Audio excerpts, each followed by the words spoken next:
एक अमूल्य सेवा सर्वांसाठी प्रकाशित. नवे गीत 8वी आवृत्ती आता एका नवीन व आकर्षक स्वरूपात उपलब्ध.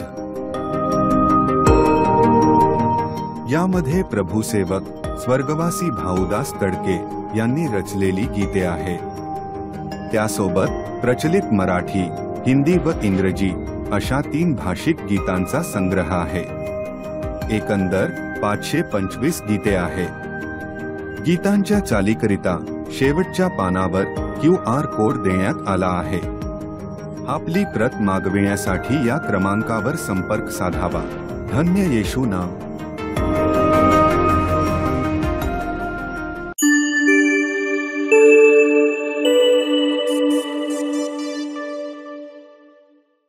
आजच्या मननाकरिता मी पेत्राचे दुसरे पत्र आणि त्याचा अध्याय 3 आणि त्याचे वचन 18 वाचणार आहोत.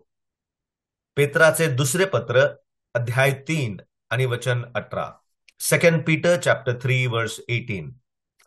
आणि आपला प्रभू व तारणारा येशू ख्रिस्त याच्या कृपेत व ज्ञानात किंवा ओळखीत वाढत जा. त्याला आता व अनंत काळापर्यंत गौरव असो. आमेन. वाचलेला शास्त्र भाग प्रभू आपणा सर्वांकरिता विशेष करून आशीर्वादाचा करो. प्रियांनो, पेत्र त्याच्या ह्या शेवटल्या शब्दांमध्ये विशेष करून स्वतःच्या जीवनाचा अनुभव पवित्र आत्म्याच्या द्वारे आमच्या समोर ठेवत आहे. प्रियांनो, पेत्र त्याच्या ह्या दोन्ही पत्रातून त्याच्या शेवटल्या वचनांमध्ये आम्हाला बोध करत आहे, आम्हाला विशेष करून एक चांगली मसलत देत आहे की आम्ही प्रभू येशू ख्रिस्ताच्या ओळखीच्या संदर्भामध्ये वाढत जावं. हा तोच पेत्र आहे जो प्रभू येशू ख्रिस्ताला चांगला ओळखणारा होता.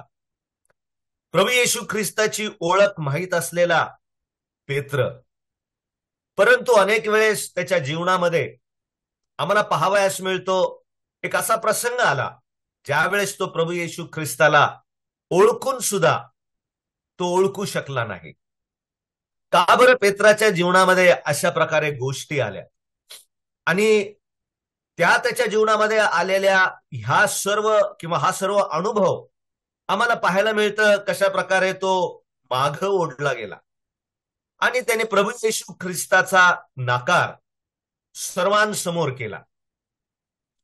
परंतु ज्यावेळेस प्रभू येशू ख्रिस्ताने त्याला दर्शन दिलं, त्याला पाहिलं, त्याला पुनर्स्थापित केलं, हा पेत्र ज्यावेळेस प्रभूच्या मध्ये पुन्हा उभा राहिला, तदनंतर आम्हाला पाहायला मिळतं या पत्रांमध्ये तो शेवट करत असताना आपल्या लोकांच्या समोर, विश्वासणाऱ्यांच्या समोर ज्यावेळेस काही सत्य मांडताना तो कधी विसरत नाही, शेवटला मुद्दा समोर ठेवताना प्रभू येशू ख्रिस्ताच्या ओळखीत वाढत जा. आम्ही गीतामध्ये गायलं, चखकर मैंने जाना है, उसको चखना बहुत जरूरी है. परमेश्वर किती चांगला आहे ह्याचा अनुभव घेऊन पहा. आम्ही पवित्र शास्त्रामधून पेत्राचा एक भाग वाचणार आहोत, ज्या एका भागामधून त्याला प्रभू येशू ख्रिस्ताची ओळख किती सुंदर प्रकारे पटलेली आहे. अनेक वेळेस पवित्र शास्त्रामध्ये पेत्र प्रभू येशू ख्रिस्ताबद्दल साक्ष देताना आम्हाला पाहावयास मिळतो. परंतु आम्हाला सुपरिचित असणारा शास्त्र भाग आम्ही काढूया आणि पाहूया पेत्र कशा प्रकारे प्रभू येशू ख्रिस्ताच्या ओळखीमध्ये वाढत असताना ज्यावेळेस तो वाढत गेला त्यावेळेस त्याच्या जीवनामध्ये अडखळण्याचे प्रसंग आले.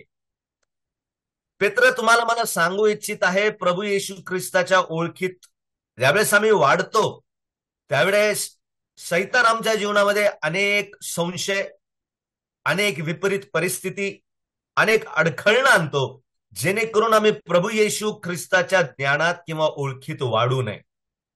चला माझ्यासोबत मत्तई कृत सुवर्तमान ह्याचा अध्याय 16 आणि त्या 16व्या अध्यायामधून आम्ही प्रभू येशू ख्रिस्ताबद्दल पेत्राने जे उद्गार आमच्या समोर ठेवले त्याच्याबद्दल आम्ही काय अभ्यास करूया थोड्या वेळामध्ये.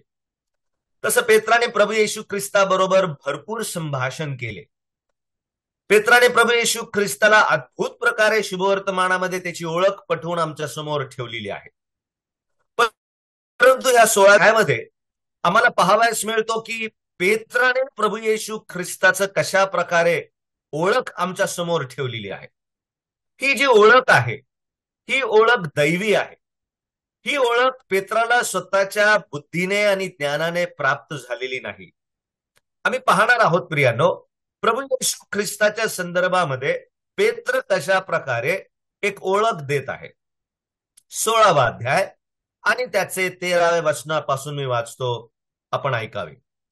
नंतर फिलिपाच्या कैसरियाकडल्या भागात गेल्यावर येशूने आपल्या शिष्यांना विचारले, मनुष्याच्या पुत्राला लोक कोण म्हणून म्हणतात?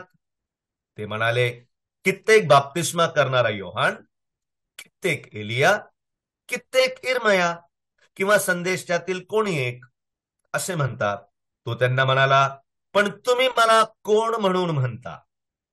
पवित्र शास्त्रामध्ये प्रभू येशू ख्रिस्ताला भरपूर शीर्षक दिलेले आहेत. किंबहुना पहिल्याच अध्यायामध्ये योहानाच्या प्रभू येशू ख्रिस्ताला देवाचा कोकरा, प्रभू येशू ख्रिस्ताला येणारा मसीहा जो ख्रिस्त, नथनेल म्हणाला तू तर इस्रायलाचा राजा आहे, असे अनेक वेगवेगळे शीर्षक पवित्र शास्त्र प्रभू येशू ख्रिस्ताच्या संदर्भामध्ये आमच्या समोर ठेवतो.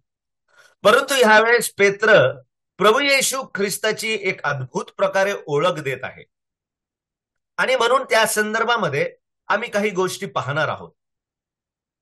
आमचा विषय आहे प्रभूच्या प्रगटीकरणाचे प्रतिफळ. ज्याला प्रभू प्रगट होतो त्याच्या जीवनामध्ये प्रभू कोणते प्रतिफळ त्याला देतो, हा प्रभू कसा प्रगट होतो, या पेत्राच्या जीवनातून आम्हाला पाहावयास मिळतो. 4 गोष्टी आम्ही अभ्यास करणार आहोत. सुरू करण्या अगोदर 13व्या वचनामध्ये हा प्रश्न सर्वसाधारण प्रमाणे प्रभूने ह्या शिष्यांना विचारला, लोक मला कोण म्हणून म्हणतात? प्रभू येशू ख्रिस्ताची ओळख आज जगामध्ये कशा प्रकारे प्रस्थापित झालेली आहे. जर ह्या प्रश्नावर आम्ही अभ्यास केला तर हा प्रश्न तुम्हाला आणि मला डायरेक्ट अशा प्रकारे संबोधतो की आम्ही ख्रिस्ताला कशा प्रकारे जगामध्ये प्रगट केलेला आहे. त्या ठिकाणी प्रभूचे शिष्य उत्तर देतात, प्रभू लोक तुला बाप्तिस्मा करणारा योहान म्हणून अशा प्रकारे संबोधतात. आज देखील प्रभू येशू ख्रिस्ताला लोक बाप्तिस्मा घ्या, मग तुम्ही प्रभू येशू ख्रिस्तामध्ये याल, मग तुम्ही ख्रिस्ती धर्मामध्ये याल, मग तुमचं तारण होईल. आज देखील जगामध्ये अशा ख्रिस्ताला समोर ठेवण्यात आलेला आहे की बाप्तिस्मा घेतल्यानंतरच मी स्वर्गामध्ये जाऊ शकेल. त्याच्यानंतर आम्हाला पाहायला मिळतं अजून कोणती ओळख ठेवलेली आहे. फक्त बाप्तिस्मा करणारा योहान एवढंच नाही, त्या ठिकाणी त्याला म्हणण्यात आलेले एलिया. बाप्तिस्मा करणारा योहान हा प्रचारक पण होता, परंतु या ठिकाणी आम्हाला एलिया पाहायला मिळतो. एलिया हा चमत्कार करणारा आहे. भरपूर चमत्कार एलियाने त्याच्या काळामध्ये केलेली आम्हाला पाहावयास मिळतात. या ठिकाणी देखील प्रभू येशू ख्रिस्ताच्या हातातून भरपूर चमत्कार झालेले आढळतात. म्हणून लोकांनी त्याला चमत्कार करणारा बाबा म्हणून आज जगामध्ये प्रस्थापित केलेला आहे. प्रभू येशू ख्रिस्ताकडे का बरं यायचं आहे? कारण तो आमचे आजार बरा करतो. आज अनेक ख्रिस्ती लोकांमध्ये आणि जगाच्या अनेक लोकांमध्ये चुकीचा ख्रिस्त प्रस्थापित केलेला आहे की तो आजार बरा करणारा कोणता तरी एक बाबा आहे. तिसरी ओळख जगाच्या लोकांनी आज देखील अशा प्रकारे समोर ठेवलेली आहे की त्याला इर्मया म्हणून म्हणतात किंवा संदेशापैकी कोणीतरी एक असावा. कोण होता इर्मया? इर्मया रडणारा संदेष्टा होता, द वीपिंग प्रॉफिट. इर्मया लोकांचे पाप दाखवणारा असा व्यक्तिमत्व असणारा हा इर्मया होता. आणि म्हणून वारंवार प्रभू येशू ख्रिस्त ह्या शुभवर्तमानामध्ये जक्कादार असतील, शास्त्री, परोशी, मुख्य याजक असतील, वारंवार आम्हाला पाहायला मिळतं त्यांच्या चुकीच्या गोष्टी प्रभू त्यांच्या पदरी घालत आहे. आज देखील जग प्रभू येशू ख्रिस्ताला त्या प्रकारे संबोधतात की प्रभू येशू ख्रिस्ताकडे आलं तर आम्हाला पाप काय आहे किंवा तो पापाबद्दल सांगतो, पापाचं खंडन करणारा ख्रिस्त. एवढंच नाही, तो रडणारा म्हणजे काल्वरीच्या वधस्तंभावर बिचारा आमच्यासाठी प्राण देऊन मरण पावला. आज काही लोक जगामध्ये प्रभू येशू ख्रिस्ताला अशा प्रकारे संबोधतात.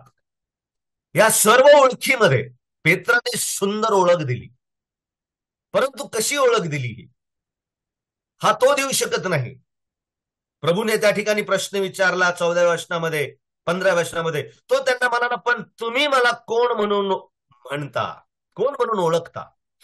आणि पेत्राने उत्तर दिलं, शिमोन पेत्राने उत्तर दिलं, आपण ख्रिस्त जिवंत देवाचे पुत्र आहात. येशूने त्याला म्हटले, शिमोन बारियोना, धन्य तुझी, कारण मांस व रक्त ह्याने नव्हे तर माझ्या स्वर्गातील पित्याने हे तुला प्रगट केले आहे. एक खूप सुंदर गोष्ट आम्हाला पाहायला मिळते. 4 मुद्दे आहेत. पहिली गोष्ट, ज्याला प्रभू प्रगट होतो त्याला प्रभू अद्भुत प्रकारे 4 गोष्टी त्याच्या समोर ठेवतो. ज्याला प्रभू प्रगट होतो किंवा ज्याला प्रभू प्रगट केला जातो, स्वतःच्या ज्ञानाने बुद्धीने नव्हे, मांस आणि रक्त प्रभूची प्रगटीकरण करू शकत नाही. मांस आणि रक्त ख्रिसमस साजरा करेल, परंतु जो प्रभू देव प्रगट करतो त्याला ख्रिस्त प्रगट करण्यात येतो, ख्रिसमस नाही. आज जगामध्ये सगळीकडे आम्ही भेटायला जात असताना पण आज पण ख्रिसमसच्या अनेक गोष्टी आम्हाला घराच्या वातावरणामध्ये पाहायला मिळतात. प्रिया, हे मांस आणि रक्ताचं प्रगटीकरण आहे ख्रिसमस. देव कशा प्रकारे ख्रिस्ताला प्रगट करतो आणि त्याचा आशीर्वाद खूप सुंदर आहे. आज अनेक जगामध्ये, मंडळांमध्ये, ख्रिस्ती समाजामध्ये स्वतःचं ज्ञान, बल, बुद्धी, मांस आणि रक्त ह्याच्याद्वारे आज मंडळांना किंवा ख्रिस्ताची ओळख समजली जात आहे आणि तिथंच अनेक गडबड झालेली आहे. जोपर्यंत दैवी देव आम्हाला ख्रिस्त प्रगट करत नाही तोपर्यंत आम्हाला खरा ख्रिस्त शास्त्रातून समजणार नाही. आज अनेक लोक, दुःखाची गोष्ट आहे, अनेक दिवसांपासून विश्वासणारे असून सुद्धा अनेक वेळेस आम्ही त्याच रूढी परंपरेमध्ये अडकलेलो आहे. पेत्र बघा कशा प्रकारे आमच्या समोर या ख्रिस्ताची ओळख ठेवत आहे आणि प्रभूची तीच इच्छा आहे. काय म्हणाला? आणि तो म्हणाला की तू तर ख्रिस्त जिवंत देवाचा पुत्र आहेस, येणारा मसीहा. कोणता आशीर्वाद प्राप्त झाला ह्याला?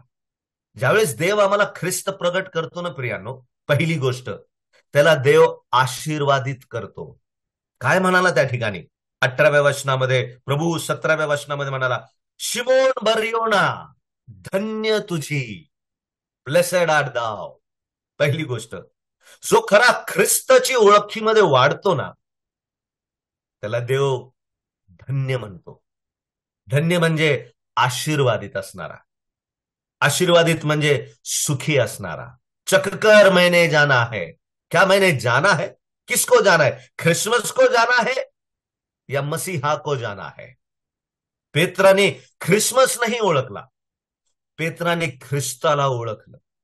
देवाने त्याच्या समोर ख्रिस्ताचं प्रगटीकरण ठेवलेलं आहे. प्रियानो, अद्भुत आहे. आणि म्हणून त्याला धन्य म्हणण्यात आलेलं आहे, आशीर्वादित आहे. काय सुंदर आहे ना, कसा आशीर्वाद आहे आम्हाला पाहायला. अनेक वेळेस प्रभू म्हणाला, धन्य धन्य तुम्ही, धन्य तुम्ही, धन्य तुम्ही. परंतु यावेळेस ज्यावेळेस एक व्यक्ती प्रभू ख्रिस्ताच्या ओळखीत वाढत जातो, ज्यावेळेस देव त्याला ख्रिस्ताचं प्रगटीकरण प्रगट करीतो, तो धन्य व्यक्ती आहे. प्रियानो, हा दडवून ठेवलेला मानना आहे. इज अन हिडन मानना, आणि हा रोज भेटणं आवश्यक आहे. तो माझा मांस आणि रक्त, ज्ञान आणि बुद्धी यांनी भेटू शकत नाही. ख्रिस्ताला प्रगट करणारा देव आहे. प्रियानो, आज मला हा ख्रिस्त प्रगट झालेला आहे का याचं आम्ही परीक्षण करूया. जर ख्रिस्त मला आजच्या सकाळी किंवा आजच्या दिवशी प्रगट झाला असेल तर मला देवाचा खूप मोठा आशीर्वाद आहे. तुम्हाला म्हणतो, या संपूर्ण पृथ्वीवर तो आशीर्वादित आहेस. का बरं? कारण तू ख्रिस्त, कारण तुला ख्रिस्त प्रगट करण्यात आलेला आहे. काय सुंदर प्रशंसा देव करतो प्रियांनो, काय सुंदर प्रशंसा या ठिकाणी त्या व्यक्तीची होती ज्या व्यक्तीला ख्रिस्त प्रगट करण्यात येतो. दुसरी गोष्ट, फक्त त्याला आशीर्वादित म्हणण्यात आलेलं एवढं नाही. दुसरी गोष्ट आम्हाला पाहायला मिळतं 18व्या वचनामध्ये, आणखी मी तुला सांगतो. याचा अर्थ काय? दुसरा आशीर्वाद काय त्याला? पहिला तो आशीर्वादित व्यक्ती आहे, दुसरं त्याला देव अधिक प्रगटीकरण करतो. आणखी मी तुला सांगतो. तिथंच ठेवत नाही. ख्रिस्त तिथपर्यंत सीमित राहत नाही प्रियांनो. जो योग्य प्रकारे ख्रिस्ताला समजतो ना, देव आतुर आहे त्याला आणखी प्रगटीकरण देण्याकरिता. आज अनेक ख्रिसमस साजरा करणारे लोकांच्या जीवनामध्ये ख्रिस्त तितकाच राहिलेला आहे, गोठ्यातला ख्रिस्त. म्हणून त्यांना गौरवशाली ख्रिस्त दिसू शकत नाही. ब्रदर अजयने ह्याबद्दल खूप सुंदर विचार समोर मांडले होते. गोठ्यातला ख्रिस्त आज अनेक जण पाहत आहेत, परंतु गौरवामध्ये असणारा ख्रिस्ताकडे कोणाचं लक्ष नाहीये. आणि म्हणून प्रभू त्यांना अधिक गोष्टी प्रगट करत नाही. म्हणून ते मसलती घेण्याकरिता पुस्तकांमध्ये बघतात, है ना, जीवनाचं मार्गदर्शन घेण्याकरिता मनुष्यांकडे पाहतात. इकडे तिकडे त्यांची नजर आहे. कुठून मला मार्गदर्शन प्राप्त होईल? अजिबात प्राप्त होणार नाही. अनेक जण बुचकळत पडलेलं आहे प्रियांनो. अनेक जण वस्तू ह्यांच्या मागे लागून हरकटलेले आहेत प्रियांनो. चिन्ह, चमत्कार, जादू टोना, भयानक भयानक वाचताच ख्रिस्ती समाज अडकलेला आहे यामध्ये. का बरं अडकलेला आहे? कारण ख्रिस्त समजून घेण्याची किंवा ख्रिस्त पुढं कसं आहे ह्याची ओळख त्यांना पटलेली नाहीये. कारण प्रभू दाखवू शकत नाही. कारण पहिला ख्रिस्त जो प्रगट करण्यात आलेला आहे त्यावर ते वाढत गेलेले नाही. पेत्रा आम्हाला पाहायला मिळतं प्रियानो. पहिली गोष्ट, त्याला देव आशीर्वादित करतो. दुसरी गोष्ट, त्याला देव अधिक प्रगटीकरण करतो प्रियानो. काय सुंदर प्रगटीकरण केलंय पेत्राला. काय त्या ठिकाणी सांगितलेलं आहे प्रियानो बघा. ज्यावेळेस पेत्राला ख्रिस्त समजला त्यावेळेस त्याला मंडळीचं रहस्य प्रगट केलं प्रियानो. जोपर्यंत ख्रिस्त समजत नाही तोपर्यंत मंडळी समजणार नाही. आणि Christ the church will not be revealed to me. म्हणून तर सात मंडळांना ज्यावेळेस प्रभू येशू ख्रिस्त पत्र लिहितो त्यावेळेस त्याच्या सुरुवातीमध्ये ख्रिस्त प्रगट केलेला आहे. बघा, जो आमेन आहे, जो विश्वसनीय आहे, हा ना, तो असा म्हणतो, तू आपली पहिली कृत्ये विसरला आहेस. किती सुंदर आहे. पहिले ख्रिस्ताचं प्रगटीकरण आणि मग मंडळीचं प्रगटीकरण प्रभू करतो प्रियांनो. आम्ही दुसरी गोष्ट पाहिली, त्याला प्रभू किती सुंदर प्रकारे अधिक प्रगटीकरण देतो प्रियांनो. कसं प्रगटीकरण? ख्रिस्ताची ओळख पटली त्याला. आता कोणाची ओळख? आता त्याला मंडळी. काय बोलला प्रभू येशू ख्रिस्त? मी आपली मंडळी रचीन. पेत्राला म्हणला, तू पेत्र आहेस, मी आपली काय रचीन? मंडळी रचीन. मग ख्रिस्ताचं प्रगटीकरण प्राप्त झालं. दुसरी गोष्ट, मंडळीचं प्रगटीकरण प्राप्त झालं. पुढं 21व्या वचनामध्ये, तेव्हापासून येशू ख्रिस्त आपल्या शिष्यांना सांगू लागला की मी यरुशलेमेत जाऊन वडील व मुख्य याजक यांच्यापासून दुःख सोस करावं. म्हणजे काय? पुष्कळान करून सोसावी, शिवे मारले जावे आणि तिसऱ्या दिवशी उठावे. ह्याचा अर्थ काय? तिसरं प्रगटीकरण. किती सुंदर आहे प्रियांनो. काय ऑर्डर आहे प्रभूच्या प्रगटीकरणाला. ख्रिस्ताची ओळख, मंडळीची ओळख आणि मंडळीच्या द्वारे हा ख्रिस्त कशा प्रकारे मरण पावला, पुरण्यात आला आणि तिसऱ्या दिवशी उठला गेला, हा ऑर्डर आहे. या ठिकाणी आम्हाला पाहायला मिळतं मत्ताच्या 16व्या अध्यायामध्ये. आम्ही प्रभूचे आभार मानूया प्रियांनो. ज्यावेळेस व्यवस्थित प्रकारे देवाने प्रगट केलेल्या ख्रिस्ताच्या ओळखीत वाटतो, दुसरं आमची पायरी आहे मंडळीची ओळख. आणि त्या मंडळीतून ख्रिस्ताचे उद्देश काय आहे, त्याचं तारण, त्याचं दुःख सहन, त्याचं पूर्ण जाणं आणि त्याचं पुन्हा उठणं आणि त्याचं पुन्हा येणं ते प्रगट करण्यात आलेलं आहे. काय सुंदर आशीर्वाद आहे. आम्ही दोन गोष्टी पाहिल्या प्रियानं. त्याला देव अधिक, पहिली गोष्ट त्याला देव आशीर्वादित म्हणतो. दुसरी गोष्ट, त्याला देव अधिक प्रगटीकरण देतो प्रियांनो. तीच तुमच्या माझ्याबद्दलची गोष्ट आहे. आज अडकला आहात का समाजामध्ये, धर्मामध्ये, है ना, ख्रिसमसमध्ये लाडू करंजा ह्याच्यामध्ये अडकलेला आहेत का? पुढे जाऊ शकणार नाही. दुःखाची गोष्ट आहे. ख्रिस्ताचे शास्त्र तुमच्यासाठी बंद करण्यात येईल प्रियांनो. देवाच्या वचनाच्या अधिकाराने मी सांगतो, ख्रिस्त तुमच्यासमोर अधिक प्रगट केला जाणार नाही. म्हणून आत्ताच सांभाळा. आपल्या कौटुंबिक मार्गदर्शनासाठी आम्हाला ख्रिस्त, मंडळी आणि मंडळीच्या द्वारे देवाचा उद्देश प्रभू समजून सांगतो प्रियांनो. तिसरी गोष्ट त्या ठिकाणी, फक्त त्याला अधिक ओळख, अधिक प्रगटीकरण भेटलं एवढंच नाही, त्याला प्रभूने आत्मिक ओळख दिली. काय म्हटलं? तू पेत्र आहेस. तू शिमोन आहे, पण आता म्हटलं तू पेत्र आहेस. काय नवीन ओळख? जो ख्रिस्ताला नाविन्याने ओळखतो ना, त्याची ख्रिस्त सुंदर प्रकारे आत्मिक ओळख देतो. त्याला सांगितलं होतं ज्यावेळेस आंद्रिया पेत्राला घेऊन आला, है ना, आणि मग प्रभूने त्याला निहाळून पाहून म्हटलंय, शिमोन, तुला पेत्र, केफा म्हणजे पेत्र म्हणतील. कोण म्हटलं सगळ्यात पहिले पेत्राला केफा? किंवा शिमोनाला पेत्र किंवा केफा कोण म्हटलं सगळ्यात पहिले? प्रभू येशू ख्रिस्तच म्हटला. याचा अर्थ काय? देवाने त्याच्या जीवनामध्ये एक सुंदर योजना प्रगट करून ठेवली होती. एक उद्देश आखून ठेवला होता त्याच्या जीवनामध्ये. एक ओळख प्रस्थापित करणार होता देव त्याची, आणि केली. याचा अर्थ काय? ज्यावेळेस आम्ही ख्रिस्ताच्या ओळखीत वाढतो त्यावेळेस देव त्याची योजना माझ्या जीवनात पूर्ण करतो प्रियांनो. काय सुंदर आहे. है ना. तू पेत्र आहे. सगळ्यात पहिले प्रभू येशू ख्रिस्ताने पेत्राला पेत्र म्हणून या ठिकाणी संबोधलेलं आहे. 3 गोष्टी पाहिल्या प्रियानो. ज्यावेळेस आम्ही ख्रिस्ताच्या ओळखीत वाढत जातो, पहिली गोष्ट तो आशीर्वादित व्यक्ती आहे. दुसरी गोष्ट देव त्याला अधिक प्रगटीकरण देतो. तिसरी गोष्ट त्याला प्रभू आत्मिक ओळख देतो. प्रियानो, काय म्हटला? तू पेत्र आहेस. किती सुंदर आहे प्रियानो. आणि त्यानंतर त्याला आज संपूर्ण जग त्याला शिमोन म्हणून ओळखत नाही, त्याला पेत्र म्हणून ओळखतात. प्रभू अशा प्रकारे आमचं जीवन. आणि शेवटली गोष्ट, त्याला प्रभू अधिक अधिकार देतो. काय अधिकार दिले त्याला? 19 वचनामध्ये, मी तुला स्वर्गाच्या राज्याच्या किल्ल्या देईल. काय अधिकार देतो देव. आज प्रभूने विश्वासणाऱ्याच्या जीवनामध्ये काय अधिकार? तुम्ही जाऊन सर्व राष्ट्रातील लोकांना शिष्य करा. काय अधिकार दिलेला आहे? सर्व अधिकार मला स्वर्गात आणि पृथ्वीवर मला आहे. प्रभूने तो अधिकार तुमच्या आणि माझ्या हातात दिलेला आहे प्रियानो.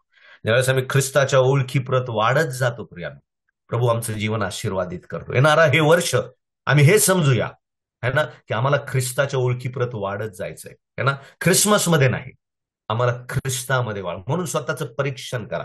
आणि म्हणून प्रभू म्हणला, त्यांच्यामधून निघा, वेगळे व्हा, म्हणजे मी तुमचा देव होईल, मी तुमचा पिता होईल असं सांगितलेलं आहे. देव पण नाही, मी तुमचा पिता होईल, मी तुमचा स्वीकार करेल आणि मी तुम्हाला पिता असा होईल. आज तो तयार आहे, तोच पिता ज्याने पेत्राला प्रगटीकरण दिलं. वेळ संपली, नंतर पुढे आम्ही अनेक गोष्टी पाहिल्या असतील. प्रभू ह्या वचनाच्याद्वारे आम्हा सर्वांना सहाय्य करो. तोच पेत्र 17व्या अध्यायामध्ये काय म्हणाला? आम्ही 3 मंडप बांधू, एक आपणासाठी, एक एलियासाठी आणि एक कोणासाठी?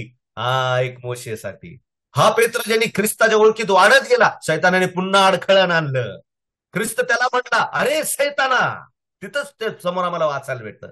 3 गोष्टी त्याला वाटलं. प्रभू म्हणला, आता मी बांधल, मी आपली मंडळी बांधल. हा मंडप बांधायला चालला, है ना. आपणासाठी एक, एलियासाठी एक, मोशेसाठी एक. तोंडावर पडला. तेच होईल ज्यावेळेस आम्ही स्वतःच्या देह आणि मांसाने ख्रिस्ताचं प्रगटीकरण करायला जाऊ ना, आम्ही तोंडावर पडू. यांनी तेच करायचा प्रयत्न केला. 17वाच अध्याय बघा. डोंगरावर गेला तो, प्रभूचं रूपांतर झाला, 3 मंडप बांधायला गेला. प्रभू मंडळी बांधायची गोष्ट करत होता, हा मंडप बांधायला चालला. आज अनेक तशाच गोष्टीमध्ये अडकलेले, मंडप बांधायच्या मागे चाललेले. तिघांना सेम नाही करता येत. मग त्या ठिकाणी हस्तक्षेप केला देवाने. स्वर्गातून वाणी झाली, हा माझा पुत्र मला परमप्रिय आहे, है ना, ह्याचे तुम्ही ऐका. आम्हाला त्याचं ऐकणं आवश्यक आहे, है ना. असं चढ उतार पेत्राच्या जीवनामध्ये खूप होत गेले. पण शेवटल्या वचनांमध्ये पेत्र म्हटला, ज्यावेळेस जीवनाचा शेवटी तो पोहोचला, तो म्हटला, प्रभू येशू ख्रिस्ताच्या ओळखीत वाढत जा. हे नवीन वर्ष आम्हाला प्रभू सहाय्य करो की आम्ही प्रभूच्या ओळखीत अधिक वाढावं.